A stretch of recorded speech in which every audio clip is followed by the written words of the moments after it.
Hello and welcome to the Two Half Squads, a show about the greatest game in the world, Advanced Squad Leader.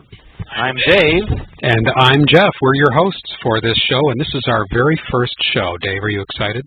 We are quite excited, and we are broadcasting from the outside of Chicago, the northwest suburbs. But inside of my house, because outside it's 18 below zero. Kind of chilly, and chilly. a lot of snow. Yeah. So why are we doing this, Dave? Well, I don't know, actually. Why were we...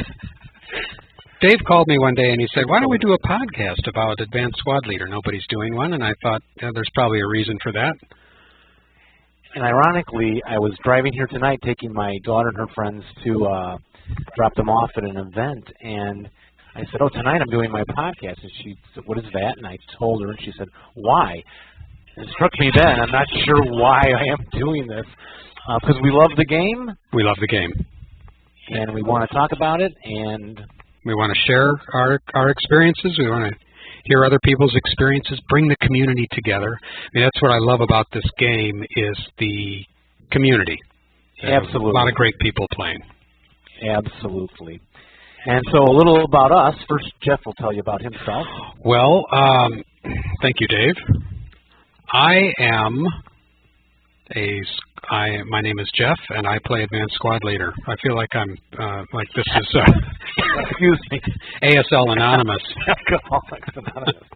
And I have only been playing Squad Leader for about 3 years, and I'm 50 years old. I'm a late entry into the gaming world. Don't know how I went through so many years without knowing that this whole universe of gaming existed, but I think I was walking through town, a nearby town, Mount Prospect, and I walked by a game store called Games Plus, and I walked in there and I was just astounded that there is this whole universe of this hobby. And I sort of remembered in the 70s that there were these games from Avalon Hill. I remember seeing them in the bookstore, though I never played any of them. So it got me intrigued. I did a little looking around. I went on eBay, picked up a copy of Panzer Leader and Panzer Blitz because I sort of remembered those from the 70s. And then doing some reading, I was reading about Squad Leader and how that was the game to play. And I went on the Multiman Publishing website and discovered a nearby gaming group that plays Squad Leader and decided to go join them. And 3 years ago, I met up with Dave. Dave, it's been, other than my marriage, it's probably the most satisfying relationship I've ever had. Well, thank you. And the most aggravating. No, that's the game of Squad Leader. That's been the most aggravating. That's right. That's right. Advanced Squad. Yeah. So my history in gaming is relatively short. Tell me your history.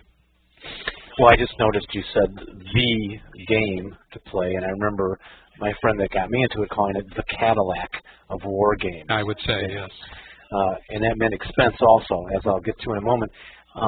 My gaming history, I was in high school, and there was a local hobby shop called Lyle's in Westmont. And they had the fantasy figures in there for D&D and all the other games. And I was into Lord of the Rings, the novels. The films weren't done then, of course, back in '78. And bought some of these figures and made my own game, which actually we should play sometime. Have we played my game? We never have, no. You're holding out on me. We'll have to dig it out. Yeah. And I did it made it in high school, and then went to college. I got introduced to, I hate to say it, Squad Leader listeners, but D&D. Ooh. I know, and it's a shame. Please tell no one. And devil worshiper. Devil worshiper. And I played that for quite a while, a long while, lots of games of that, and then met a guy at a theater company I worked at in Niles, Illinois, and he introduced him to D&D, and he said, well, I know these guys who play this miniature historical game. You would love this. You know, you're an art painter. I have an art degree from Illinois Wesleyan, and you love history, so I went out and watched him play this miniature war game, War Games rules, I think 7th edition for those of you that may know it. And then he said this other board game is supposed to be really good, and they just came out with a new version, Advanced Squad Leader. And why don't we get it? And I said, that would be great. I'll try that with you. And he said, it's going to cost about $70, I think. And I think it was 30 and 40 or something for the rules and Beyond Valor. A lot of money. And I said, that was a lot of money to a recently out of college person working in a theater job, building sets, not making great money. And we went back out to that Lyle's Hobby Shop in Westmont. Since then I moved away from there, but went out there and bought the rules, dropped the big bucks, and drove home. And Wally started to teach me this game. He's much more intelligent than I am, as our listeners will find out in the next course of listening to the And episode. I can vouch for that. I don't know Wally, but had Wally played this game before? I think he may have played the original Squad Leader with somebody once or twice. Oh, okay. But he was a guy that could actually read this rule book and pick it up real swiftly. So he got me into it and pulled me kicking and screaming through each of the sections. I'm like, infantry only, infantry and machine guns. Okay, I can do that. I'm not doing tanks. And then he'd wait a couple weeks. We'd play like every weekend or every other weekend. Come on, let's do tanks, No, I can't do tanks. Look at this scenario. It only has a few tanks in it. All right, I'll try that one. And then he would teach me the tank rules, and then I'd go home and read them all and try and figure out where he might be wrong. But he was a very smart guy. And so that was back in the beginning, in '85, I suppose, and I've been playing ever since, as well as many other games. And I've got my 1000th ASL game coming up soon. Gabe keeps track of every Squad Leader scenario he plays. And it's true. I think I started about 6 months late back in '85, writing it down, but I just kind of wanted to know who was winning the scenarios. Was it always the Germans or always the defender? And so I started a record with who I had played. And So then, do you have a fantasy of who you're going to play for the 1000th game, or is it going to be like, Sandra Bullock, or I don't know. I don't know if she plays Squad Leader. Maybe not. no, I don't think so. No. No, my goal is to get the gang together from the PAASL Squad Leader Club in Palatine. Oh, okay. And hopefully try and get everybody out. Make a little festival of it, I suppose. But We'll sing your praises. We'll goose step around the room and sing your praises. And you have to let me win. Yes, of course. Yeah. But you just use your regular yellow and white dice, and you will win. Those do seem to do the trick, don't they? Seems so. Yep. So that's my background, and I remember when Jeff first came to join the club, he saw us on the MMP website. Email that said, come on by, and he walked in the basement, and I had no idea that he was interested in a lot of these games that he just saw at Games Plus. So he walked in the basement, and my walls are lined with, a lot of board games, and then packets of miniatures games, and D&D painted figures, and boxes of miniature armies. And, I think he thought, holy cow, this is just like the game store. I was agog. I do like that. Since then, I've dragged Jeff into some D&D games, and he joins our miniatures. You didn't drag me. I gleefully skipped into that. And that is true. I'm enjoying that. I'm enjoying that too. I know people that will only play Squad Leader and think that there are no other games other than Squad Leader, and I have a lot of respect for those people, at least to their faces. I like variety. Good. Yeah. It is good to play some others, I suppose. But don't get us wrong, listeners. We definitely love this game. It's a great game. So what is this game? Tell us, Dave. Tell us, what is Advanced Squad Leader? So what is Advanced Squad Leader? It is a tactical warfare game for World War II. And it has counters that represent individual squads for many, many nationalities once you buy a lot of the games, but it's well worth the investment, and you add up the time you spend playing and reading about it and thinking about it, and the cost it comes out to be a good amount of entertainment for your dollar, bang for your buck. Yeah, I would definitely agree with that. It's very good and money well spent, I would say. well spent. And then the counters are leaders, individual leaders, thus advanced squad leader. You have machine gun counters, demolition charges, and so on. You have tanks, all kinds of tanks. They actually put in rules for aerial combat and strafing runs by airplanes. You get into the Pacific Theater. You're adding in landing craft and rules for that kind of thing. And basically any vision you have in your head about World War II can be played out on the board game, right? Right. Yeah, that's right. And one of the great things about the game that I love is that it plays on, I mean, it's all the same scale. The hexes are 40 yards. I think it's one hex is 40 yards. Well, I could be wrong about that. But in any event, what I like about it is that you can play, there are so many different scenarios. 40 meters. 40 meters. Excuse me, I have not converted yet to the metric system. Don't you remember we converted back in 1976 when we were taught the new system and told we were going to convert? That's right, but we're holdouts. We're like cavemen over here in the U.S. Maybe I think everybody should just convert back to us, back to our system, the American system. I was going to say we're Americans. Why not? But the game can be played, there are all these different scenarios. So you can play small scenarios that are just infantry. You can play then larger scenarios that might include tanks and mortars. You can play larger scenarios even then that include campaign games and larger things. And the beauty of this system is that it's modular, so you can purchase it in sections, and in a lot of times the sections kind of correspond with complexity. So as you add the other modules, you add some complexity. It's not always true, but it's sometimes true. And you can, but you don't have to. You can also just play some of the more basic ones. And also, they keep working on the game. Even now, they are working on new modules that'll be coming out. Isn't that right, David? Don't they have something new coming out here shortly? That's correct. Everyone's expecting Valor of Guard, an extension to a historical game, which gets us into the historical games.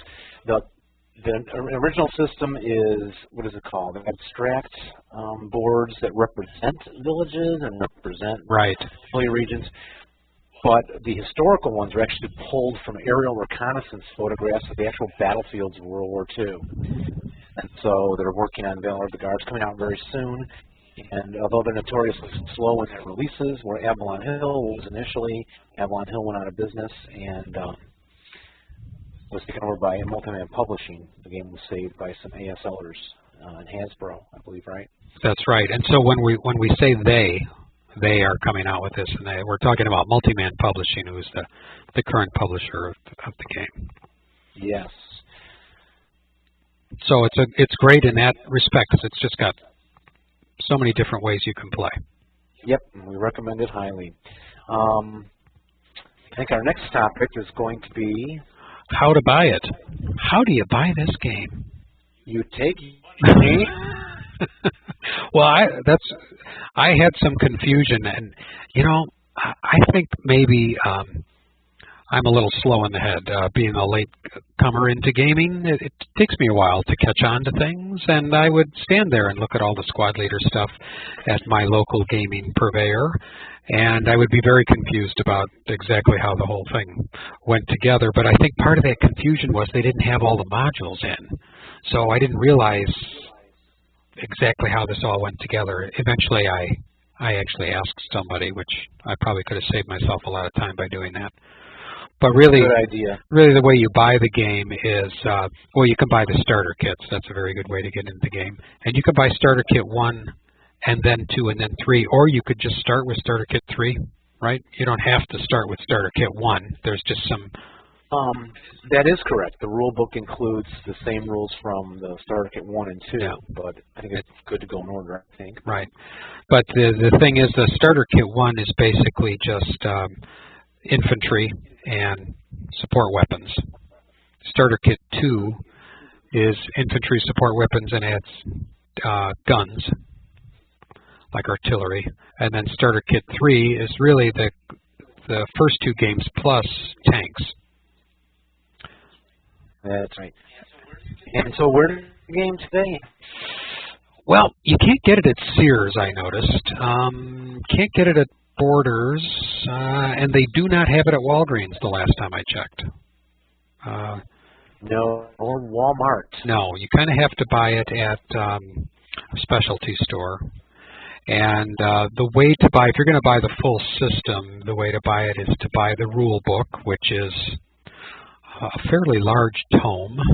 It comes in a binder, and it costs about $80, I think, is what the version 2 rules are. And then all that gives you is the headaches without any of the fun. It's all the rules without any of the pieces or boards. So you need to buy the first module, which is called Beyond Valor, and that includes German troop counters, and Russian troop counters, I think. Is that right? Yeah. Yes, we'll get into that later. Today we're going to have looking at what's. I would still say, as far as purchasing the game online, Multiman Publishing, they take pre-orders for games that are coming up, and I think you get most of them there. You can find them often on eBay, shop wherever you are in the country. And if you have an old uncle or grandfather, you can check in his closet and see if he's got something stashed away. And what I've taken to doing is stopping by garage sales and looking for it, and that is an exercise in futility, but you never know when you're going to come upon something like that. The used shops, the secondhand shops and places like that are a great spot to find these things sometimes, if you're lucky. Well, Advanced Squad Leader is a completely redesigned version of Wargaming's most popular game system, Squad Leader. It's bulging with new material to maintain its state-of-the-art reputation on the cutting edge of wargame design. And what's more, ASL will always be up to date because it's not just another rule book. Here today and obsolete tomorrow, it comes in a 3-ring binder which can be constantly updated by removing the old pages and adding new ones. Gosh, Dave, that I should write that down. That really rolled off your tongue beautifully. That's because I'm reading it off of the rule binder. Oh. So, Jeff, why don't you put in what is Advanced Squad Leader into your own words? To me, Advanced Squad Leader is a nightmare. It's a nightmare come true. It is. I look at it as a study in my inner psyche. It's a game that is complex, yes, but not insurmountable. True. It's a challenge. What I love about it, really, is that to me, it's something that can be played over and over again. It's different every time. I have played some other board games that I found to be very repetitive. You could only play it a couple of times, then you kind of knew how to win. And what I love about Squad Leader was very early on I saw that even though it seemed very expensive to get into, $80 plus whatever Beyond Valor was at. Well, that was probably combined in those days. It was like 40 and 30 for yeah. each. I think now it's 80 and 80 or something like that, or right around there. That's right. Which seemed like a lot, but there's so much in it, and it can play different every time. And the fact that there are so many players playing it makes it a great experience. But it's something that, for those people that are wondering whether or not they should get into Advanced Squad Leader, I would definitely encourage them to try it because it can be done if it's done in the right steps. It's just a matter of learning some rules and reading the charts. Yes, that is very true. That makes it, the rule book is written in this odd manner. It's not very narrative. It's very legalese. Yes. Is that the right word? I would say. And when I first started learning it, I woke up in the middle of the night in a cold sweat, and the terms from the rule book are running through my head. 2-hit roll, armor class, PAATC, FMMO, moving open ground, all that was just rolling through my head. Very intimidating, but it can be done, as Jeff has said, and they do have the starter kits out now. And I think I would recommend starting with the starter kits if you can't find someone to teach you the advanced straight up out of Beyond Valor. Yeah. Yeah, and as a longtime player, you found, even though you'd played for probably 20 years before, well, I don't know, yeah, 20 years before the starter kits came out, you think the starter kits really did justice to the game? They didn't cut down too much or bastardize it to make it easy to learn? Yeah, I would say they're fine. I'm sure some would disagree with me, but again, when I started, I was overwhelmed a little, so I think it's a beautiful job that they did. It's a fun, playable game, and a lot of the rules they've left out are rules that I didn't want to get to anyway in the basic games when I started. You know, bypass. Let's just not do bypass. You know, we have to read this whole section. Let's just move through the house like it normally talks about. Those kind of things. And the charts are really wonderful, and they do help you. So. Let's see what's in the box. Now is the segment. This is a segment we like to call What's in the Box? What's in the box? Well, I'm looking at Advanced Squad Leader Starter Kit number 1. It may be a place for you newbies to begin, and it comes with, I'm looking at a counter sheet right here. You get the American Infantry, Elite Paratroopers, First Line Troops, Second Line Squads, and the half squads to go with those. The leaders range from a -2 and to a 6+1, a plus being bad. And the support weapons include 2 flamethrowers, 2 mediums, and 3 mediums, and 1 heavy machine gun. We see about the same spread for the Russian troops, including the DC and no flamethrower, and the German infantry, assault engineers, and down through conscript troops. And the leaders for those, machine guns, and the counters you would need to play. And you get the rule book, which is a simplified version of the Advanced Squad. How many pages in that rule book? Good question. That's got 11 pages. 11. How do they do that if each page is two-sided? There's nothing on the back. Oh, okay, I see. There you go. There it is. Credits. Thanks to Ken Dunn and MM. But it's only one-dimensional. You get a reference chart, which gives you your values and things. Yes, and let me, we can't overstress, boys and girls, if you're a neophyte player, how important it is to look at the charts. I would say even, read the first few paragraphs of the rules and then really look at the charts and try to understand them, because then as you read the rules, you'll find out that it's going to make a lot of sense. Yeah, they've done a nice job of incorporating those rules into the charts. Take the time to read them. I'm looking at board Y, which has a nice kind of few small villages spread out through some open ground and grain fields and a few wooded sections. So, Jeff, board Z, what is on? I have board Z, which is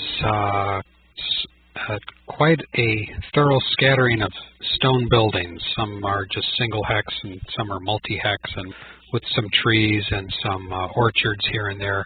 That's very pretty. It's lovely.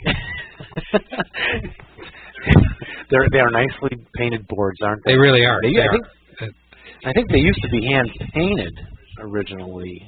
I think today these are produced by small children held in captivity. Probably the publisher's grandkids. They had them painting those. No, Jeff, I think you're the only one who makes your children clip your counter. I do, yes. I make my kids clip my counters, yes. Yeah, so...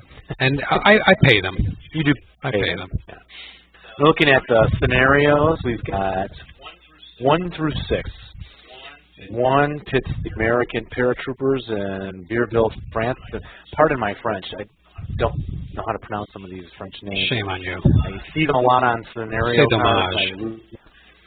I read them a lot in books, but I don't hear them said out a lot. Scenario 2 were the rats. a great one with the Germans and the Russians or Soviets. And all of these Stalingrad. scenarios are based upon actual historical battles. Yeah, they give the date here, they give the historical context and the aftermath, what happened after the battle. Scenario 3 is called Simple Equation, and it's the American 26th Infantry Regiment into combat in Aachen, Germany. Scenario 4, Luxembourg. I don't think I know where Luxembourg is. Is that actually a country? Well, I'm glad you asked, Dave. That Luxembourg, we're going to save that for another episode. Okay. It's always good, you know, you don't want to give everything away in the first episode.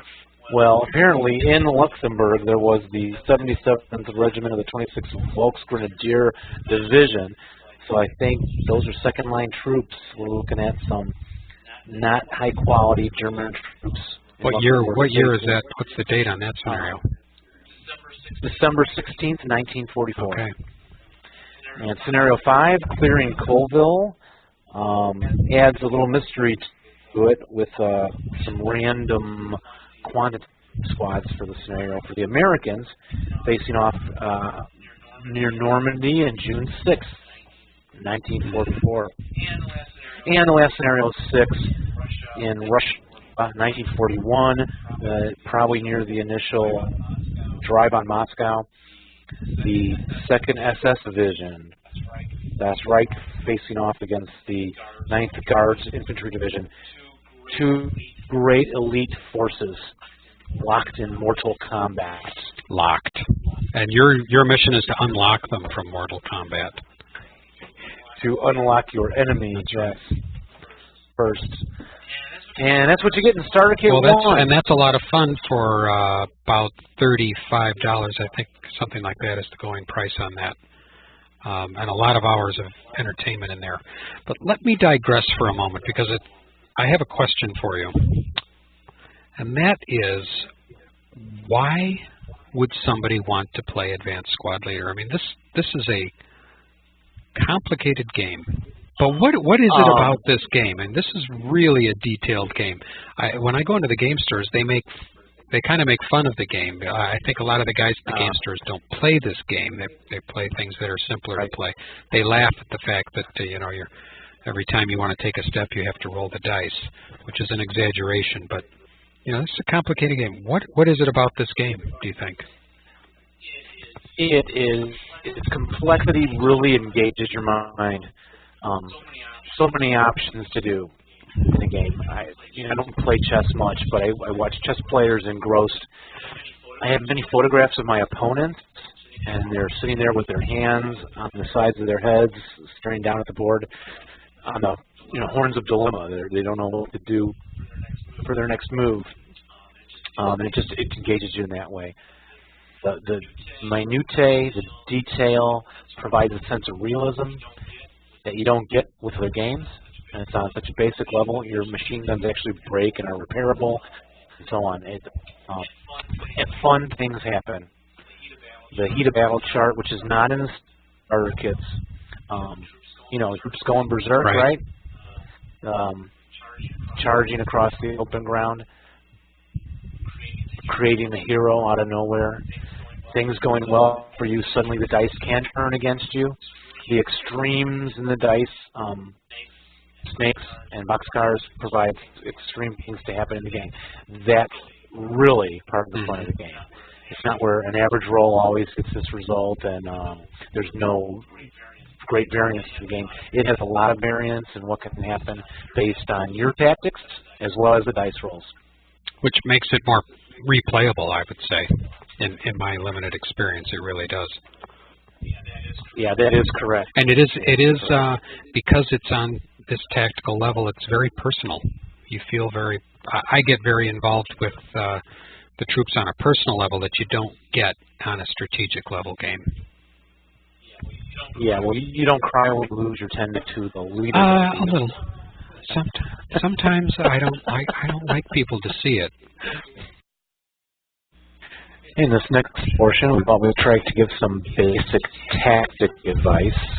And our first piece of advice for some beginning players is don't stack your squad. Your squads. All in one hex. Why, Dave? Why don't we want to stack our squads all in one hex? When your opponent makes one really lucky low dice roll, the whole stack has to suffer the consequences. So it's tempting to stack with your leader at a 9-2 leader. Adds great benefits to the squad, but a low roll can take the whole stack out. You really don't want to try and do that. Yeah, well, that makes sense. But you can stack, right? I mean, the rules say that the normal stacking limit for a hex, for most hexes, is 3 squads. But you can stack more than that if you want. And in fact, if nobody's shooting at them and they're not moving, you can stack as many as you want in one hex, couldn't you? Right, but the penalty is the attacker gets a -1 per extra additional squad over 3 in the hex. Right. Firing out for you is at a +1 per squad.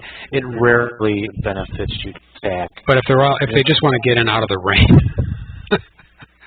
you can stack a whole mess of them together if you just want to get them all in out of the rain.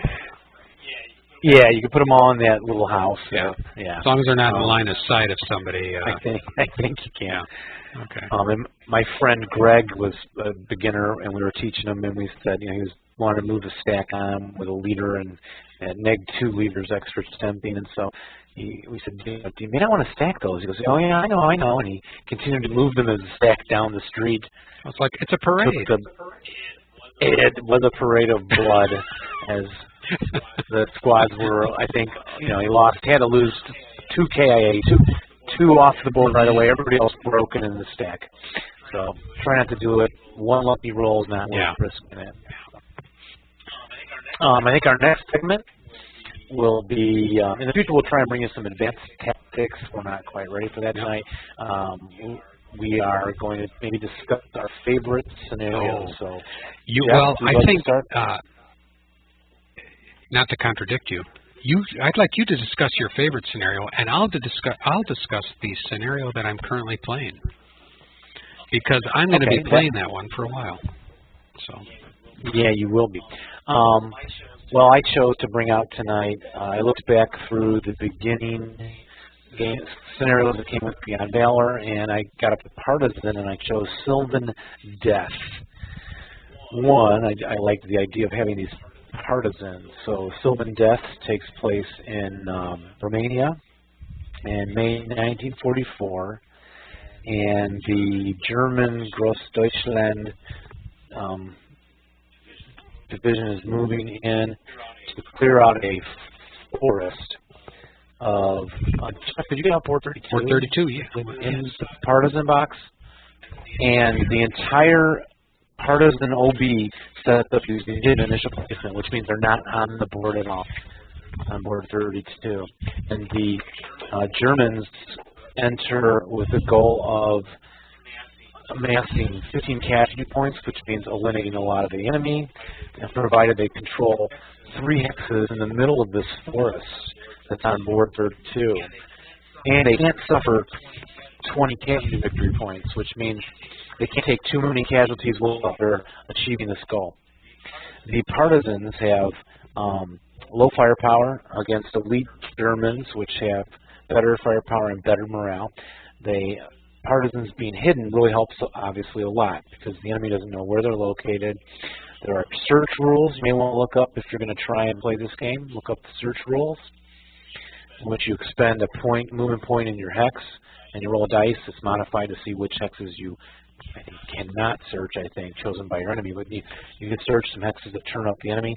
The partisans have a lot of minefields and 9 trenches in this woods. This is the little partisan headquarters, and I just find that very romantic, for lack of a better word, idea for a scenario.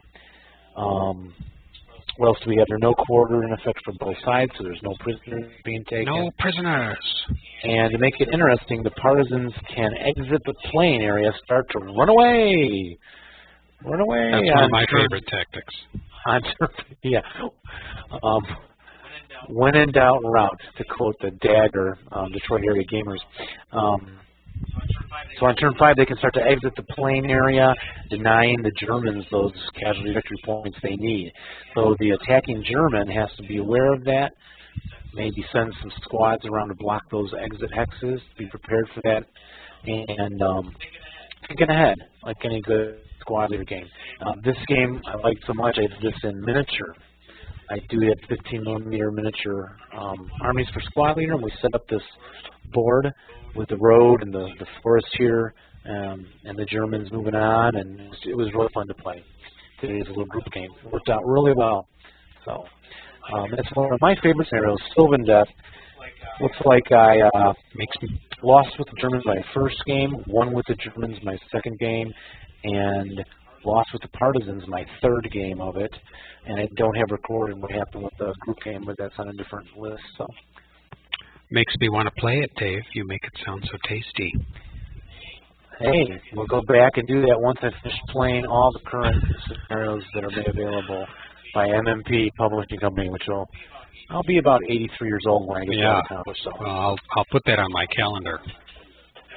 No, we can move this one up and do that I think we should have a segment on this show. What do you think of this? And I'll put you on the spot for the most ridiculous tactic you've ever tried. Oh, and you might have a whole bunch of them. Here's a ridiculous tactic I tried as a very neophyte. No, I think you have a whole bunch. I do. Yes, I do. I was playing a game with my friend Joe, and his victory conditions were that he had to take control of a certain number of buildings that started off in my control. And so as I saw that I was trying to lose, my tactic was that I would try to burn all the buildings to the ground. Oh, yeah. And while that does seem like a good idea, there's not enough time in a game. The game is only 6 or 7 or 8 turns long. Well, that's because you're a rookie. You didn't realize how long it would take. But yeah, but I thought that this is a great idea. I'll just burn everything and then run off the other end of the board. Yeah, I don't think I had. You don't have any ridiculous tactics, do? All of your tactics are sound and wise. Because I'm not all that creative when I play the game. I do remember sometimes feeling sympathy for my opponents if they weren't winning and they were new at the game. I like to let the new guys win, so give them the spirit to come back. So I was charging squads across the open ground at the victory hexes, and of course, my opponent couldn't roll below an 11. And morale checks kept coming up 4s and 5s, and I swear, as much as I was trying to get killed, I ended up having to take the victory hex and win. Yeah, that was a silly tactic. Hard to control those dice rolls. Exactly. Well, I'm not going to talk about my favorite scenario, but I will talk about the scenario that I'm currently playing with a friend of mine. We get together once a week on Monday nights for about 3.5 hours. And we have decided we're going to play the Tarawa campaign game. Ooh. We played a couple of the shorter scenarios to wet our feet with the Pacific Theater of Operations, and now we're playing the full Tarawa campaign game 3, which takes place on a large map, and we have spent about 10 hours so far setting up, and we're almost ready to start playing. And it's actually been very fun setting up, but there's a lot to that. You have to you get a certain number of points that you use to purchase